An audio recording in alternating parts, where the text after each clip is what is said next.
You're listening to Money Talks. My name is Michael Campbell. Money Talks is brought to you by Solera Club. Solera Club is a royalty-based investment, and in the investment world, that means you get paid first. There's no fees attached to it, and it's all over the tech sector. You want more information, go to Solera Club, S-O-L-A-R-A, soleraclub.com.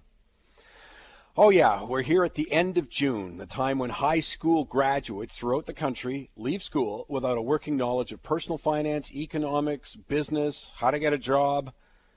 And I want you to consider what the major challenges facing society today are. Poverty, sustainability of government services, including healthcare, underfunded pensions, sovereign debt, joblessness, especially youth unemployment. All of these are economic and financial issues with social implications. Yet the educational establishment refuses to incorporate even a basic understanding into the school curriculum. As the new curriculum in BC and Ontario illustrates, hey, they got lots of time for the progressive left's version of social justice. Fair enough. But they do it at the exclusion of any of these other subjects like economics, business, the basics of how to get a job, entrepreneurship, finance. Personally, I just don't get it. Who specifically benefits from this? I don't get it because it's certainly not in the student's best interest. But let me go further today. Who does it hurt the most? Well, it's not my kids. They can get all the information on subjects like that, and more than they want, at home. Maybe your kids have that advantage too. But what about children where they don't have that support system at home? Where specifically are they supposed to get and learn about those subjects? Skills like entrepreneurship. It is a skill to get a job. It is a skill to handle an interview, let alone personal financial skills. Where are they supposed to get it if they can't get it at home? Because it's not going to happen in the media, especially when it comes to the basics of economics. So with that in mind, let me challenge one of the sacred cows of today's political world. I don't think it'll be popular, though. One of the badges of honors in the progressive left that dominates the school system, our politics, and the media is to state one's great concern for income inequality. By the way, suggesting that income inequality is more important than abject poverty is one of the true signs of being middle and upper middle class with a sophomoric ideological worldview. But I'm not going to debate that. For me, the most important subject is poverty. I'll leave it for another day. Today, I'm going to play on their turf and say unequivocally that failing to specifically focus on preparing our children for the massive transformative changes in employment and personal finance and economics and finance too is perpetuating income inequality. It's one of the, well, they have an opportunity to change that. They don't take it. Public schools do not see preparing kids for getting a job or entrepreneurialism, which I believe will be the pivotal skill in future employment, let alone the personal financial knowledge to help them survive. And forget about economics. After all, economics is dangerous to political agendas, but they're not getting it. They don't see that as part of their job. But the omission doesn't impact families that can fill in the gaps in learning and provide role modeling in work-related areas, which in turn raises the probability that those children will get good jobs. As I said, my own kids don't need school to teach them about any of that stuff.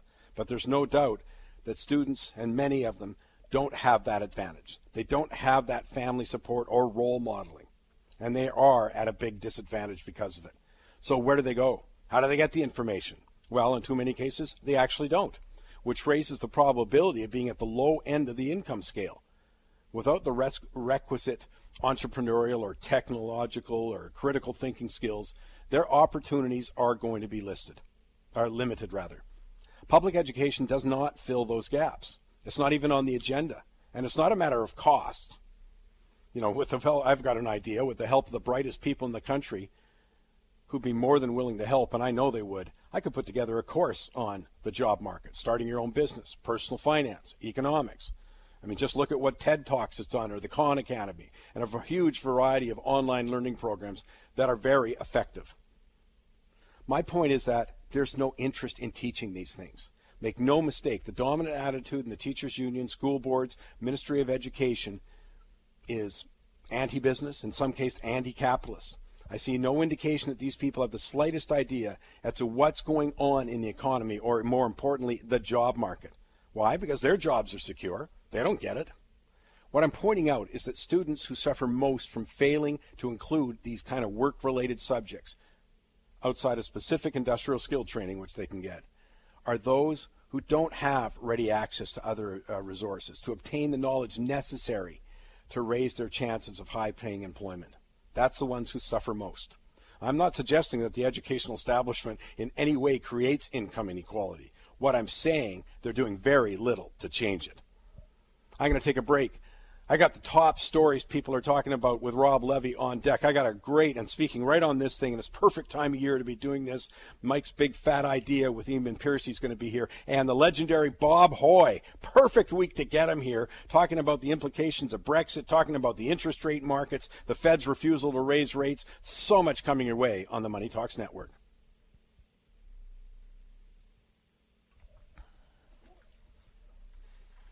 Coming up, I've got a great Goofy award for you. Actually, the whole world has gone goofy on so many different aspects, but people's sensitivity gets offended.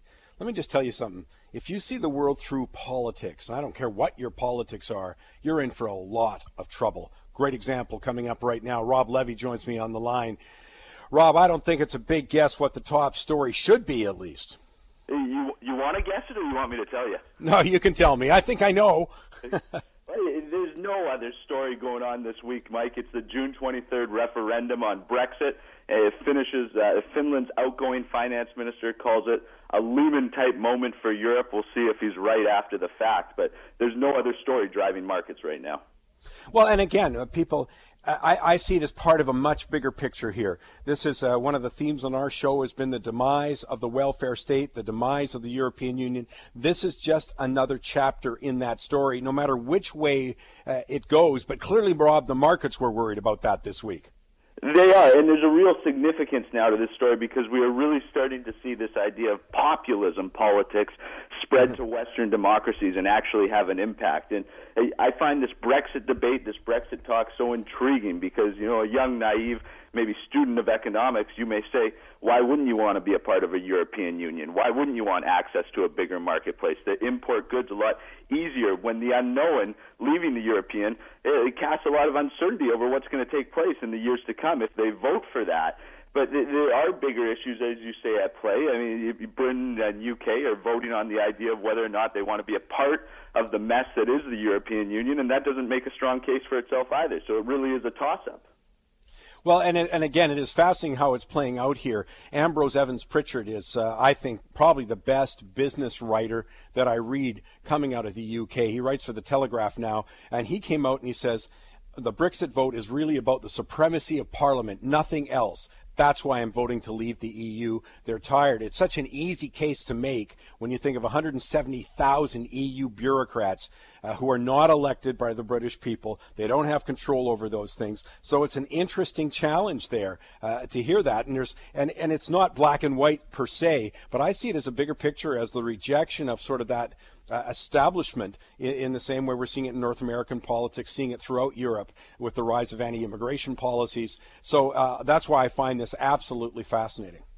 I 100% agree with you, but the very interesting thing, and I think the reason the markets are having such difficulty with this is the people that want to vote no, it's not exactly clear what they're voting no or voting to leave and what's going to be the alternative that's coming to these markets. And many people have said we're going to see extreme price adjustment on Thursday if that vote to leave takes place. And price adjustment, what does that mean? Which way are we heading? Which way is gold going to go? Which way is the pound going to go? And there's just been such volatility in the markets because there's such a heightened level of economic uncertainty right now. Well, plus it's close. I mean, the vote's close. You know, the Leave side has gained momentum recently, but it's really within a margin of error. So the vote is very close, and we'll see what happens with it. What's your second story? The second story speaks to the level of uncertainty that we're seeing in the markets now, and it relates to Brexit, but it also relates to the negative interest rate policy that we're seeing in Europe right now.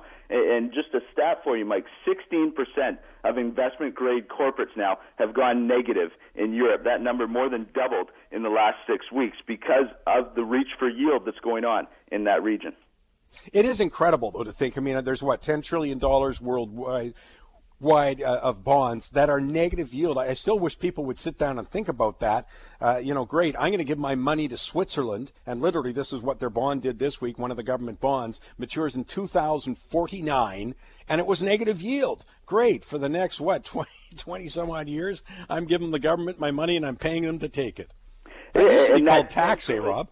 Exactly, and that 10 trillion yield was the number, or was the 10 trillion was the number at the end of May, and we had this historic event this week when the first time in history German 10-year bonds went negative. Yeah. And Japanese 10-year bonds went further into negative territory. So it is this continued negative interest rate policy that we're seeing that's driving yields lower, and everyone's reaching for the U.S. There's one direction that interest rate markets are going. And again, it's just, to me, it's just representative of the dramatic changes that we're facing here. Do you have a bet which way it's going to go? On Brexit?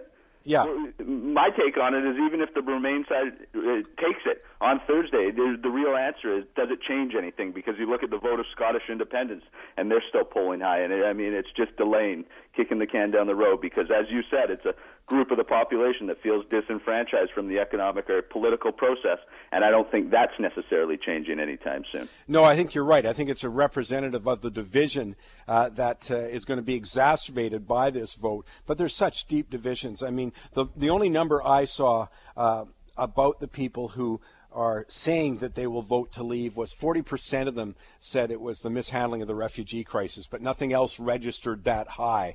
And I just think it's a whole feeling, as I say, a fascinating time. We did a stat last week, Rob, where we showed 170,000 EU bureaucrats. My goodness gracious, twice the size of the British Army. This one's going to be a beauty, and I'm glad you've brought it to everyone's attention.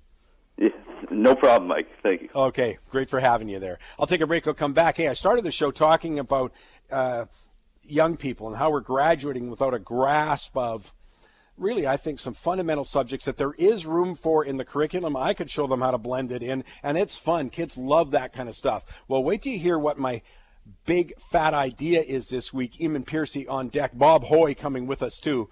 Looking forward to that on the Money Talks Network. I want you to know, I was just sitting there during the break laughing to myself because, just so you know, I understand no one could care less what I've got to say. That's not going to change their worldview. And I'll tell you, in a changing world, well, they'll reap the consequences like all of us will. But maybe this one you'll finally agree with, and that is if you go to moneytalks.net, right in the front page, I hope you go and you help us out with the Special Olympics auction that I've got online there. It ends on Tuesday. I've been involved with Special Olympics for 1,000 years, or at least it feels that way. God, I look good in those early pictures.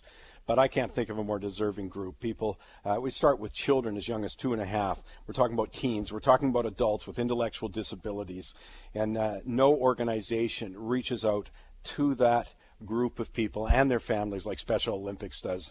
It's a field that we talk a lot about special needs and wanting to help. Well, this is an opportunity. I'm very big on doing more than talking about things. If you regularly listen to the show, you might guess that. So take your chance. Go up. Help us out. Just go to moneytalks.net, right in the front page there. You can't miss it. Maybe you can make a couple of bids on the auctions. We're having a great tournament coming up on Tuesday, but of course not everyone can attend. We've got some great groups, whether it's Turtle Bay offering a phenomenal package, the Duke Auto Group, oh my gosh, they're a private plane to fly down and see the Seahawks play. There's so much great stuff, and thanks to Gold Corp and Silver Wheaton and so many others for helping us out, but you can do the help too. Time now for Mike's big fat idea. Oh, apropos, I start the show by saying, you know what? I think it is a disadvantage that we're not incorporating subjects like economics or finance, especially how to get a job, what the job environment will look like. Well, that brings me to the big fat idea of the week. Very pleased to welcome back to the show Eamon Piercy. He's with the Piercy Group. Eamon, let's start with your big fat idea. Great. Thanks very much, Mike, for being on your show. Really appreciate it. So my big idea for this week is that specifically focused on young people, millennials, those between the ages of 18 and 35. I think right now the best investment that they can make in this changing world is in themselves, in developing their skills to get ready for what's coming. Well, let's elaborate a little bit on that. I know you're well known in the country for that. I know you've written for the Globe and Mail and stuff like that. But, you know, I started off, and it's funny, I didn't know what you were doing today, and you certainly didn't know what my editorial was going to be about. So it's kind of interesting. What are your reasons for this? Well, but I have three reasons. The number one reason is before a young person can start thinking about investing in the traditional sense, they need to get their income up. They need to have the potential to make a lot more money, and just strip it right down to how do you go out into the marketplace and make more money. Once you have additional money, then you can think about investing. The other thing is that the world is changing, and you've talked about this on your show. It's changing massively. So the rules that our generation helped our kids with are not going to apply into the future. You look at technology, you referenced economics. Those new rules will require new skills. And these young people need to develop the skills today. The last reason, and you know what, Mike, I thought it was at the age where nothing would shock me anymore, but that doesn't seem to be the case. I recently came across a study from an organization related to Princeton called the Educational Testing Service, and they surveyed millennials specifically. And what they said, and I'll just quote this real quick here for you, it said that despite, and they looked at 22 countries around the world, and they were talking about American millennials, and they said despite having the highest levels of educational attainment of any previous American generation, these young adults, millennials, on average demonstrate relatively weak skills in literacy, numeracy, and problem solving in technology-rich environments. So what that means is we have higher levels of education, but lower actual job-ready skills. Yeah, and I really think that's a tragedy. I could do much more controversial stuff of how we arrived at that, but today I was also making the point. I like the way you said it better, though. Changing a world is creating massive disruption. We both know that, but they need to build new skills to prepare. Let's get a couple more. I know we've put on the website something you wrote, I think, for the Globe and Mail, and it's 9 critical skills, whether it's basic adaptability, money making. But I want some examples. What kinds of skills? Sure. So for your I mentioned entrepreneurialism as an example earlier on. Yeah, that's exactly it. The article that you reference is exclusive, actually, to Money Talks, and in there I give 9 very specific skills, and I'll give you a couple of examples. I break it down by basic skills and what I call adaptability skills, and then finally money-making skills. But one of them is you have to learn how to sell if you're a young person. And why is that important? Because the world of the future is going to be one of freelancing. It's not going to have the same job security as perhaps existed in the past, and you're going to be competing not only with other young people from around the world, but with technology, learning how to sell. Very basic skills that you can learn. There's lots of different ways, but it's going to be critical for the future as an example. I couldn't agree more. I think that is such a key point. As I say, we could have a show after show on what's going on in the educational system here, but the point is don't leave without knowing that sales skills, ability, that communication skill is going to be so key, as you said, because we're going to be changing jobs all the time. Maybe you're going to work in a small pod that gets contracted out, whatever it is. And another one I know you've written about, I'll give a quick one, though, is language skills, but maybe not in the direction we thought about off the top of our head. Yeah, and this is a bit of a personal one. I actually strongly recommend that young people should be learning Mandarin. And I have a 14-year-old son, and he is learning Mandarin today because he is going to exist in a world for 7 or 8 decades into the future where you're going to see the rise of China. A little unconventional, but as a family, we're thinking forward to how we can help prepare him. And that's the type of thinking I'm getting at. Not the traditional stuff that may have worked in the past, but it's the new rules. I think that's a terrific message. Go onto our website, moneytalks.net. Eamon has written an article outlining the 9 skills. Get your son, your daughter. This is just key information. I think it's terrific. Eamon, thank you for finding time for us. No problem, Mike. Thanks very much.